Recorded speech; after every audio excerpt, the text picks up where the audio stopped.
গুনাহ থেকে বাঁচার উপায় কি? এক নাম্বার উপায় বলেন খাঁটি তওবা করা, বলেন তাওবায়ে নাসুহা করা। 28 পারা 20 নম্বর পৃষ্ঠা সূরা তাহরিমের 8 নম্বর আয়াত। আল্লাহ বলেন ইয়া আইয়ুহাল্লাযীনা আমানু তুবু ইলাল্লাহি তাওবাতান নাসুহা। হে ঈমানদারগণ, তোমরা আল্লাহর কাছে তওবা করো, তাওবাতান নাসুহা, খাঁটি তওবা। আসা রাব্বুকুম আন ইউকাফফিরা আনকুম সাইয়্যাতিকুম, আশা করা যায় তোমাদের রব তোমাদের সমস্ত পাপসমূহ ক্ষমা করে দিবেন। ওয়া ইউদখিলাকুম জান্নাত, তোমাদেরকে তিনি জান্নাতে প্রবেশ করাবেন। তাহলে খাঁটি তওবা করা গুনাহ থেকে মাফের এক নাম্বার উপায়। ইবনে মাজার বর্ণনা 4250 নম্বর হাদিস। ক্বালা রাসূলুল্লাহ সাল্লাল্লাহু আলাইহি ওয়াসাল্লাম আত-তাইবু মিনাজ যামবি কামান লা যামবা লাহ, গুনাহ থেকে তওবাকারী ব্যক্তি এমন হয়ে যায় যেন তার কোনো গুনাহ নাই। ইবনে মাজাহ 4251 নম্বর হাদিসের বর্ণনা। ক্বালা রাসূলুল্লাহ সাল্লাল্লাহু আলাইহি ওয়াসাল্লাম কুল্লু বনি আদম খাত্তাউন ওয়া খায়রুল খাত্তাইনা আত-তাওয়াবুন, আদম সন্তান সবাই কম বেশি পাপ করে, তাদের মাঝে তারা সেরা যারা তওবা করে। সুবহানাল্লাহ। আদম সন্তান কম বেশি পাপ করে, পাপীদের মাঝে তারা সেরা যারা তওবা করে। তাহলে কম বেশি পাপ আমাদের হয়, তো তারা সেরা যারা তওবা করে, যেন বেশি বেশি তওবা করা। ইবনে মাজাহ 4253 নম্বর হাদিস। قال رسول الله صلى الله عليه وسلم إن الله لا يقبل توبة العبد ما لم يغرغر, আল্লাহ বান্দার তওবা ততক্ষণ কবুল করে যতক্ষণ বান্দার প্রাণ কণ্ঠাগত না হয়। প্রাণ কি না হয়? এজন্য আপনারা একটা বুদ্ধি করবেন। বুদ্ধিটা হইল অপেক্ষা থাকবেন যে প্রাণটা যখন এখানে আসবে তখন তওবাটা করবেন। কি বলে? আমাদের কি জানা আছে কবে প্রাণ এখানে আসবে? তাহলে তওবা ইনশাআল্লাহ আগামীকাল করব। বলেন এখন। এই জন্য তওবা দেরি করতে নেই, 5 মিনিট পরেও না, এখনই। এই জন্য মনে মনে সবাই তওবা করে নেন, বাস তওবা হয়ে যাবে। কারণ ইবনে মাজার 4252 নম্বর হাদিসে আসছে নাদামু আত-তাওবা, অনুতপ্ত হওয়াটাই তওবা। অনুতপ্ত হওয়াটাই তওবা। মনে মনে সবাই অনুতপ্ত হয়ে গেছি না বলেন, বাস এটাই তওবা হয়ে গেছে। আল্লাহ আমাদেরকে গুনাহ থেকে হেফাজত করেন। আমিন। তিরমিজির একটা হাদিস শুনেন, 3538 নম্বর হাদিস। তিরমিজিতে হাদিসটা ছোট, বুখারী মুসলিমে হাদিসটা অনেক বড়। ছোটরা শুনবেন না বড়রা? হ্যাঁ, আচ্ছা তাহলে বড়টাই বলি। দেখেন রাসূলুল্লাহ সাল্লাল্লাহু আলাইহি সাল্লাম হাদিসের মধ্যে বলেন, এক ব্যক্তি সফরে বের হইছে। কোথায়? সফরে বের হইছে। সফরে বের হওয়ার পর তার সাথে খানা আছে, পানি আছে, বাহন আছে। সফর করতে করতে এক জায়গায় সে ক্লান্ত, বিশ্রাম নেওয়ার জন্য নামছে। নামার পর ওই ব্যক্তি হঠাৎ তার চোখ লেগে গেছে, ঘুমায় গেছে। ঘুম থেকে উঠা দেখে তার বাহন নাই, খানা নাই, পানি নাই, টাকা পয়সা যা আছে, সফরের সরঞ্জামাদি সব গায়েব হয়ে গেছে। মনটা কতটা খারাপ। এই ব্যক্তি চিন্তা করলো, আমি এখন কি করব? বাড়িতে ফিরে যাব, না যেখানে সফরের উদ্দেশ্যে রওনা করলাম সেখানে যাব? যদি আমি বাড়িতে ফিরে যাই তাহলে আমার পৌঁছা সম্ভব না, কারণ এই পরিমাণ সরঞ্জামাদি আমার কাছে নাই, না খায়া মারা যেতে হবে। আবার যেখানে রওনা করেছি সেখানেও বুঝতে পারবো না, সেখানে যাইতে যাইতেও না খেয়ে মারা যেতে হবে। অতএব এই জায়গায় বসেই মরে যাবে, এটাই ভালো। তো তিনি আবার ওখানে বসছে, মানে না খাইতে না খাইতে এখানেই মরবে এই নিয়তে বসছে। বসার পর চোখ লেগে গেছে। আবার চোখ লাগার পর আবার হঠাৎ চোখ খুইলা দেখে কি তার বাহন, তার খানা পানি, হারিয়ে যাওয়া ওই বাহন, খানা পানি, রসদপত্র যা আছে, সফরের সরঞ্জামাদি সব উপস্থিত হয়ে গেছে। কেমন খুশি হয়েছে বলেন?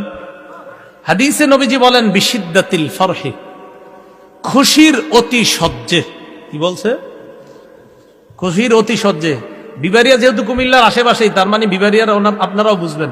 আমাদের কুমিল্লা নোয়াখালী আর চাঁদপুর কয় খুশির ঠেলায়। আপনারা কি করেন? তাহলে তো ঠিক আছে। বিশিদ্দাতিল ফরহির সুন্দর বাংলা হলো খুশির অতি সহ্যে, আর আমগো বাংলায় খুশির ঠেলায়। তো নবীজি বলেন খুশির অতি সহ্যে বা খুশির ঠেলায় ওই বান্দা আল্লাহরে বলে, আল্লাহুম্মা আনতা আবদি ওয়া আনা রব্বুক, আল্লাহ আপনি আমার বান্দা, আমি আপনার রব। হইছে কথাটা?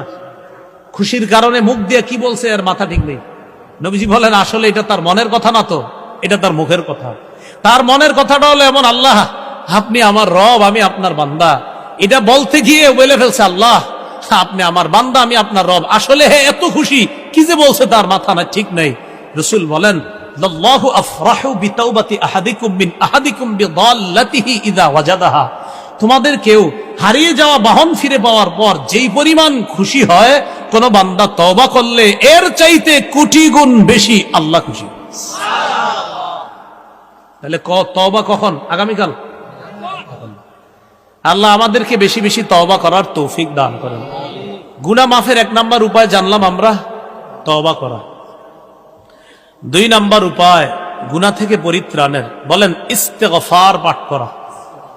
কি পাঠ করা? আল্লাহ বলেন ওয়াল্লাযীনা ইযা ফাআলু ফাহিশাতান আও যালামু আনফুসাহুম যাকারুল্লাহা ফাস্তাগফিরু লিযুনুবিহিম ওয়া মান ইয়াগফিরুয যুনুবা ইল্লাল্লাহ। সূরা আলী ইমরান 135 নম্বর আয়াত।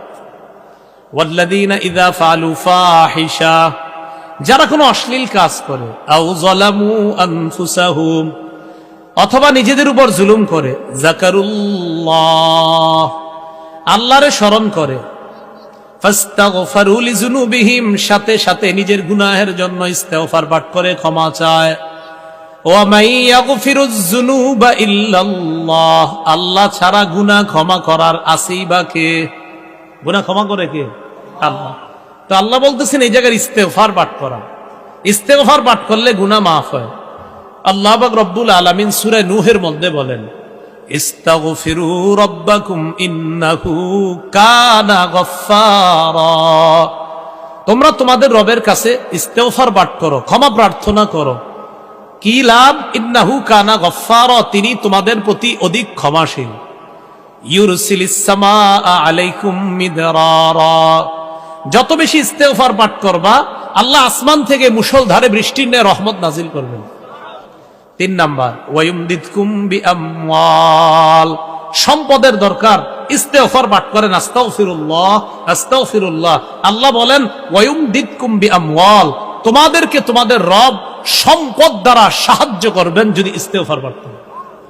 ওয়া বানিনা, সন্তান নাই, এখানে সেখানে না দৌড়াইয়া ইস্তেগফার পাঠ করেন। কি বললাম আবার বলেন? সন্তান না থাকলে এখানে সেখানে, আবার বলেন এখানে সেখানে, কিসের জন্য? সন্তানের জন্য। এখানে সেখানে না দৌড়াইয়া ইস্তেগফার পাঠ করেন। আল্লাহ বলেন ও বানিনা, তিনি তোমাদেরকে সন্তান দ্বারা সাহায্য করার ওয়াদা করেন। ইস্তেগফার পাঠ করলে ওয়াজআল লাকুম জান্নাত, যাদের ক্ষেত খামার দরকার, ফলের বাগান, ফুলের বাগান, ইস্তেগফার পাঠ করেন বেশি বেশি। আল্লাহ বলেন ফল ফুলের বাগান, তোমাদের ক্ষেত খামার দ্বারা আমি আল্লাহ তোমাদেরকে সাহায্য করার ওয়াদা করলাম। ওয়াজআল লাকুম আনহারা, আমাদের দেশের নদীগুলা মারা যাচ্ছে, আল্লাহ কয় ইস্তেগফার পাঠ করো, তোমাদেরকে নদী নালা খাল বিল দ্বারা আমি আল্লাহ সাহায্য করার ওয়াদা করলাম। আর কি? মাহফিল করার পর এখান থেকে যাওয়ার সময় যদি অটো না পান, কি না পান, চিন্তা করলেন কি করা যায়, এখন 1.5 কিলো হাঁটতে হবে, তো হাঁটাতে গেলে শক্তি খরচ হয় কিনা বলে? এখন শক্তি যে খরচ হয় হাঁটতে গেলে, তখন কি করবেন? আল্লাহ কয় ইস্তেগফার পাঠ করো, কোরআনে আছে ইস্তাগফিরুহু, ইস্তেগফার পাঠ করো। ইয়াজিদকুম কুওয়াতান ইলা কুওয়াতিকুম, আল্লাহর কাছে ইস্তেগফার পাঠ করো আর তওবা করো, তোমাদের শরীরে যেই শক্তি, এই শক্তির সাথে আল্লাহ আরো শক্তি সঞ্চয় করে দিবেন। তাহলে অটো না পাইলে হাঁটতে শক্তির খরচ হয় কিনা? ইস্তেগফার পাঠ করবেন, শক্তির ঘাটতি আল্লাহ পূরণ করে দিবেন। মহিলারা কাপড় ধৌত করতে করতে ক্লান্ত হওয়ার পর যখন রিমোটটা হাতে নিয়ে টেলিভিশনটা ছাড়ে, আপনি বলবেন টেলিভিশনটা ছাড়ার আগে ইস্তেগফার পাঠ করো। ইস্তেগফার পাঠ করলে এই কাপড় ধুইতে গিয়ে যে শক্তি খরচ হয়েছে, এই শক্তির ঘাটতি পূরণ আল্লাহ করে দিবেন। এটা কি শুধু সুবহানাল্লাহ সীমাবদ্ধ না, ঘরে গিয়েও বলবেন? হ্যাঁ। তাহলে গুনাহ মাফের 2 নাম্বার উপায় ইস্তেগফার পাঠ করা। বলেন গুনাহ মাফের 2 নাম্বার উপায় কি করা? ইস্তেগফার। আল্লাহ বেশি বেশি ইস্তেগফার পাঠ করার তৌফিক দান করেন। এখন আমরা সামান্য সময় মন থেকে কয়েকবার পড়ে নিয়ে চলেন আস্তাগফিরুল্লাহ আস্তাগফিরুল্লাহ আস্তাগফিরুল্লাহ আস্তাগফিরুল্লাহ। 4 বার বললাম। বিশ্বাস করেন আল্লাহ পাক রব্বুল আলামিন প্রতিবারে আমাদের কিছু না কিছু গুনাহ আল্লাহ ক্ষমা করে দিয়েছেন। সুবহানাল্লাহ। 3 নাম্বার, বলেন আমার সাথে, ক্ষমার আশায় বারবার আল্লাহকে ডাকা। আল্লাহ মাফ করে দেন, আল্লাহ মাফ করে দেন, আল্লাহ মাফ করে দেন, এরকম বলা। ক্ষমার আশা একবার, আল্লাহ মাফ করে দেন, আর আপনি মাফ করবেন এই আশা করি। আল্লাহ মাফ করে দেন, আল্লাহ আমার আশা আপনি ছাড়া মাফ করবেই বাকি, এরকম আশা। এই ক্ষমার আশায় বারবার ক্ষমা চাওয়া। তিরমিজির বর্ণনা 3540 নম্বর হাদিস। হাদিসে কুদসিতে আল্লাহ বলেন, ইবনা আদম, হে আদম সন্তান, ইন্নাকা মা দাউতানি ওয়া রাজাউতানি গফারতু লাকা আলা মা কানা ফিকা ওয়ালা উবালি ওয়া ফি রিওয়ায়া আলা মিনকা ওয়ালা উবালি। হে আদম সন্তান, তুমি আমার কাছে ক্ষমার আশায় যতবার ক্ষমা চাও, আমি আল্লাহ ততক্ষণ তোমাকে ক্ষমা করতে থাকি। ক্ষমার আশায় যতক্ষণ ক্ষমা চাও, আমি ততক্ষণ ক্ষমা করি। ওয়ালা উবালি, এতে আমি আল্লাহ কারো পরোয়া করি না। তাহলে 3 নাম্বার, ক্ষমার আশায় বারবার ক্ষমা চাওয়া। মনে থাকবেন ইনশাআল্লাহ। 4 নাম্বার, বলেন নবীজির আনুগত্য করা।